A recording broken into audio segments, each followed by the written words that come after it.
Bonjour à tous et bienvenue sur Investissement Locatif TV, la chaîne des investisseurs immobiliers. Je suis très heureux de vous accueillir aujourd'hui pour une émission exceptionnelle où on va parler gestion locative et plus précisément vous aider à savoir si vous devez ou non déléguer la gestion locative de votre bien. Pour en parler, j'ai un invité de marque en plateau, Hichem Choubana, qui est directeur de l'agence immobilière Nous Gérons au niveau France. On va en parler ensemble juste après. Sans plus attendre, je vous laisse découvrir tout de suite son portrait. C'est parti. Bonjour, bienvenue chez Nous Gérons. Moi c'est Hichem Choubana, je suis directeur de l'agence. Nous Gérons, filiale du groupe Investissement Locatif. Nous sommes une agence immobilière. On s'occupe à la fois de la location, de la gestion et de la comptabilité pour nos clients. Aujourd'hui, nous avons plus de 1000 biens en gestion. Nous travaillons sous le même business model qu'Investissement Locatif, à savoir où on offre une solution clé en main à nos clients. On s'occupe d'absolument tout, sur tous les volets, à la place de nos propriétaires. Quand un propriétaire nous confie un bien, on le gère comme si c'était le nôtre. On se met aussi bien à la place du propriétaire qu'au locataire. Donc on essaye toujours de maintenir ce bien là en bon état, on assure même le ménage s'il le faut pour que les gens rentrent dans un bien décent, convenable, qui réponde à leurs besoins et on va s'occuper de ce bien-là et de le faire vivre comme si c'était notre propre appartement. On récupère de chez nos collègues d'investissement locatif des appartements qui donnent cet effet waouh, qui sont bien faits, bien finis et on essaye de maintenir ce bien-là même après qu'il soit sorti de chantier, après 1 an, après 2 ans. On essaye toujours de faire attention à maintenir ce bien et de créer cet effet waouh, cet effet coup de cœur chez le locataire d'aujourd'hui, de demain, d'après-demain. J'ai rejoint cette équipe il y a à peine 6 mois. Je suis dans une équipe de 20 personnes. Nous sommes aujourd'hui présents dans 5 villes. Une de mes premières responsabilités, c'est d'harmoniser notre façon de faire en sorte que quand on travaille à Paris, on travaille de la même façon à Marseille ou à Lyon, de développer nos activités. C'est pour ça qu'aujourd'hui, on se lance également dans la vente. Parmi les tâches que j'occupe ici, c'est vraiment le développement de cette société, de trouver des partenaires fiables, des gens qui travaillent vite et bien, qui sont à des prix raisonnables parce que au final c'est les propriétaires ou nos locataires qui payent. Donc je développe les accords, je m'occupe du recrutement, je m'occupe du développement de l'activité et de nos spécialités, de développer notre offre de services, de développer notre portefeuille. On est toujours à la recherche de nouveaux mandats de gestion, des mandats de vente et de recruter du monde. Être directeur, ce n'est pas juste parler à son ordinateur, c'est d'être au plus près du terrain, de chaque gestionnaire, de répondre à ses questions, à ses besoins, de lui fournir tout ce qu'il lui faut pour faire au mieux son travail et permettre d'augmenter la satisfaction de nos clients. Hichem Choubana, bonjour. Merci beaucoup d'avoir accepté mon invitation ici en plateau. On va parler de la gestion locative. Vous dirigez aujourd'hui Nous Gérons au niveau France. On est dans un contexte qui est très particulier aujourd'hui. À l'heure où on fait cette vidéo, on est en plein Covid. Est-ce que vous pouvez nous dire aujourd'hui quel est l'impact du Covid sur le marché locatif en France de manière générale ? Bonjour Michael, merci pour l'invitation pour commencer. C'est vrai que le Covid nous a beaucoup impacté. Depuis le début de la crise sanitaire, ce qu'on a observé, c'est une augmentation de l'offre déjà. Vu le manque de touristes, les personnes qui avaient des logements à mettre en Airbnb sont passées en longue durée. Donc il y a beaucoup plus d'appartements disponibles. Et de l'autre côté, on subit une baisse de la demande également. Il y a beaucoup d'étudiants qui venaient faire leurs études en France, qui sont restés dans leur pays d'origine ou chez leurs parents parce qu'ils sont en études à distance. Donc entre une augmentation de l'offre, une baisse de la demande, la situation devient plus compliquée. Mais ce n'est pas pour ça qu'on s'arrête, on continue quand même de louer, de trouver des opportunités. Il suffit juste de fournir un effort plus grand. Oui, je pense que les gens en ont conscience, c'est un contexte qui est très particulier. Est-ce qu'il y a eu des conséquences aussi en termes de retard de paiement, en termes d'impayés? Est-ce que cette crise sanitaire, c'est aussi une crise économique et financière sur la solvabilité des clients locataires? Franchement, je n'ai pas observé une nette augmentation des impayés. La situation est un peu pareille. Il faut dire que nous, suite à la crise sanitaire, on fait d'autant plus attention pour avoir que des dossiers très solvables. On cherche des étudiants avec des garants étant leurs parents, des gens qui ont une JLI, une assurance. On privilégie vraiment les dossiers solides pour éviter de se retrouver ou de mettre nos propriétaires un peu en difficulté.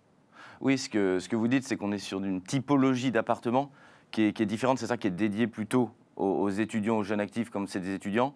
Et donc derrière, il y a les parents qui sont plutôt derrière et qui assurent la solvabilité. Oui, les appartements sur lesquels on travaille visent vraiment les jeunes actifs ou les étudiants, comme vous avez dit. Donc forcément, on privilégie ceux qui ont des parents garants ou qui ont de bons dossiers dans le sens où ils ont une assurance. histoire d'assurer la solvabilité, justement. On ne veut pas se retrouver au bout de 2-3 mois avec des impayés. Est-ce que ce raisonnement, il est valide au niveau France ou est-ce qu'il y a des différences entre les villes? Est-ce qu'à Paris, c'est toujours très tendu, un petit peu moins? Est-ce qu'à Lille, il y a une difficulté à louer ou finalement il y a toujours autant de locataires? Est-ce qu'il y a des disparités de tensions entre les villes? Je dirais oui. C'est un peu plus difficile à Paris que sur les autres villes. On a plus de facilité à sortir des biens à Lille ou à Marseille. Paris, l'offre est énorme. Il y a énormément d'appartements. Comme je vous ai dit, beaucoup sont passés de l'Airbnb à la location de longue durée. Donc on voit des dizaines de milliers d'appartements disponibles. C'est plus difficile à Paris. On peut penser que c'est quoi? C'est quand les touristes vont revenir et quand les écoles finalement vont rouvrir et pas qu'à distance et en visio, que le marché à Paris va redevenir tendu. C'est votre analyse ou il y a d'autres conséquences qui vont rentrer en ligne de compte? Oui, Paris est passé du marché le plus facile où on faisait de la location au marché le plus difficile. Oui, quand les touristes vont revenir, quand les étudiants vont revenir, avant on mettait un appartement en location. Au bout d'une semaine, ça y est, c'était déjà loué. Aujourd'hui, c'est juste le nombre qui fait que. Oui, je pense que ceux qui nous regardent ont peut-être aussi quelquefois été mal habitués. Il y avait une tension qui était énorme à Paris. Et peut-être qu'aujourd'hui, s'il y a un petit peu plus de vacances ou de jours liés au Covid, c'est un public d'investisseurs qui n'était pas habitué non plus à avoir de la vacance sur cette ville-là, c'est ça? C'est exactement ça. Paris, c'est le marché qui a le plus radicalement changé avant et après, enfin pendant la crise sanitaire. Mais on espère qu'un retour à la normale dès la fin de la crise, Paris redeviendra la ville où on loue le plus facilement. Le Covid, il a un impact aussi, j'imagine, dans la mentalité des clients. Quelles sont les attentes d'un client propriétaire en période de Covid envers une agence immobilière, envers son gestionnaire? En période de Covid, sachant, on vient de le dire, la location devient plus difficile. Donc, quand on a un locataire, on essaye de le garder. Pour le garder, il faut lui donner un meilleur service que d'habitude. Il faut être beaucoup plus réactif. Il faut répondre à ses besoins, régler les petits soucis de son logement et en prendre soin. Histoire de le garder. Pour trouver des locataires, avant à Paris, comme on disait, c'était simple, on attendait les candidatures. Aujourd'hui, notre façon de faire a totalement changé, dans le sens où on va chercher les candidats, on propose systématiquement des visites. On sait qu'on a de jolis biens qui sont bien faits, qui ont cet effet waouh, donc on essaye de pousser les visites pour les convaincre.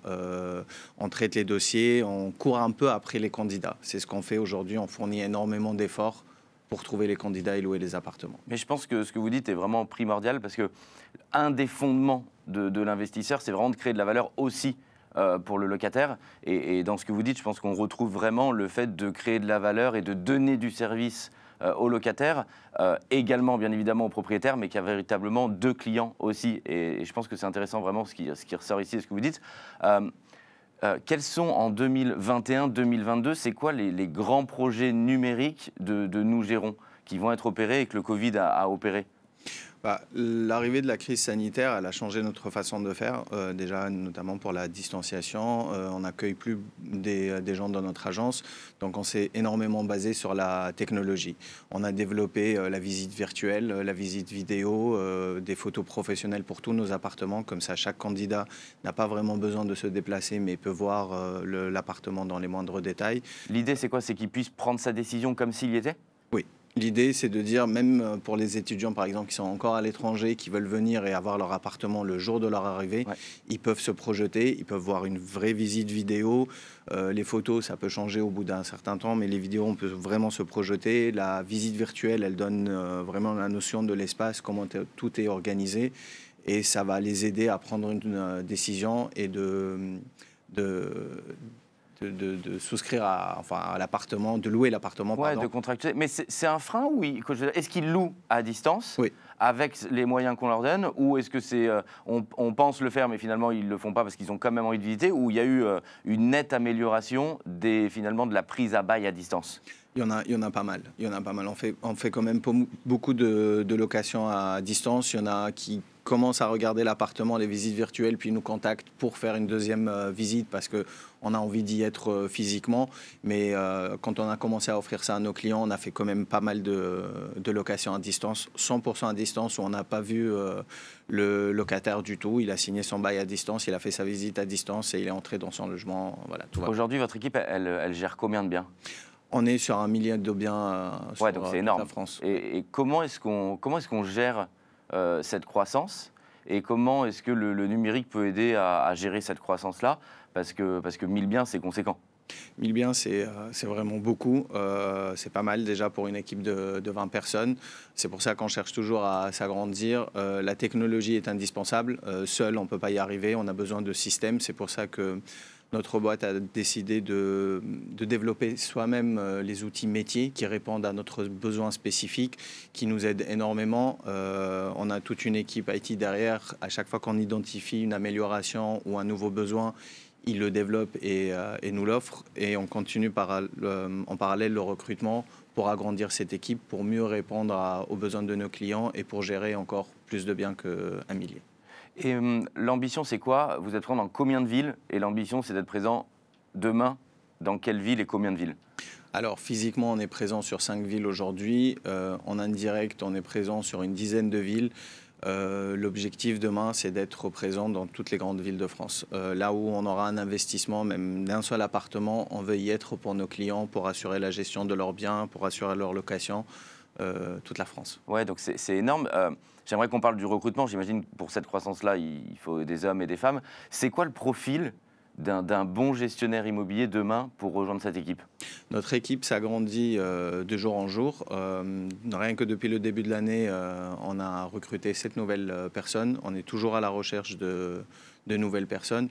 Le profil idéal chez nous, c'est quelqu'un d'organisé, quelqu'un de motivé, qui a le sens du service client et qui se mettent vraiment à la place du propriétaire, qui comprennent ses besoins et qui se mettent à la place du locataire. On veut quelqu'un qui se mette vraiment à la place des autres. Donc pour tous ceux qui nous regardent, si vous avez ce sens du client, cette empathie que vous dites ici, contactez Hichem Choubana et son équipe pour vraiment accompagner cette croissance sur toute l'équipe Nous Gérons. J'aimerais aussi qu'on puisse donner aux téléspectateurs un maximum de valeur. Qu'est-ce qui fait qu'un propriétaire doit ou non déléguer la gestion de son bien? Parce que, bien évidemment, c'est un coût. Comme tout le monde, le but du jeu, c'est aussi de dépenser le moins possible ou d'optimiser quand on dépense de l'argent, qu'il y ait un service en face. Si on doit conseiller, c'est quoi le bon ratio? À quel moment on doit faire gérer son bien ou ne pas le faire gérer? Franchement, c'est un choix personnel. C'est pas que pour la gestion locative, pour n'importe quel besoin que vous avez, vous pouvez passer par un professionnel ou le faire vous-même. Le professionnel a un coût, certes, mais il va vous assurer une qualité, un résultat et de vous éviter de tomber dans les pièges. Je vais prendre un exemple très simple, un dégât des eaux. On peut en avoir tous des fuites.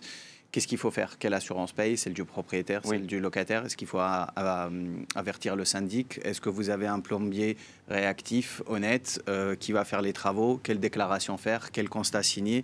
Tout ça, on peut ne pas le savoir et on peut rater des choses qui vont finir par la suite par vous coûter 10 fois plus que si vous avez fait appel au bon professionnel dès le départ. Et chez investissementlocatif.com, on accompagne beaucoup de multi-investisseurs, de multi-propriétaires. Est-ce qu'il y a un ratio où finalement, si je suis propriétaire d'un bien, j'arrive à le gérer, et puis au bout de 2, ça devient trop compliqué, 3, est-ce qu'il y a un ratio comme ça où on se dit, bon, au bout d'un moment, il faut déléguer, ou même dès le premier, c'est intéressant de se libérer de la gestion du bien pour faire appel à des professionnels?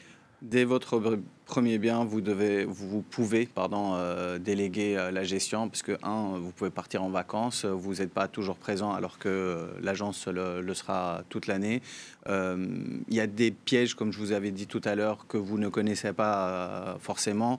La loi évolue, change, vous n'êtes pas forcément en train de suivre ces petits détails, et faire appel à un professionnel va vous assurer une certaine tranquillité et assurer une certaine qualité que vous donnez à votre locataire. Merci beaucoup Hichem Choubana d'avoir répondu à mes questions et d'être venu ici en plateau pour parler de l'avenir de la gestion locative et du développement de la filiale Nous Gérons. Je vous dis à très bientôt pour une émission pour que vous puissiez réussir vos investissements immobiliers. À très bientôt, au revoir.